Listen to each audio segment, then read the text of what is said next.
Today we're going to learn about how to actually read the candlesticks. Here's how you actually read the candlesticks.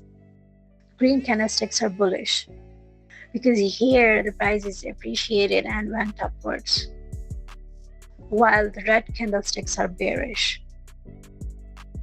because price depreciated and went downwards for the time period.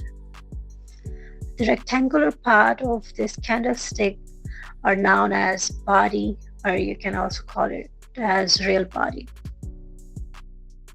Here you can see the upper wick or shadow or tail, and here you can see the lower wick, and the closing price is at the top of the candlestick.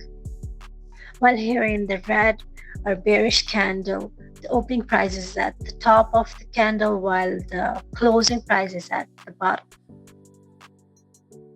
The wick ends at the top represents the highest price point for the time period. The wick ends at the bottom represents the lowest price point for the time period.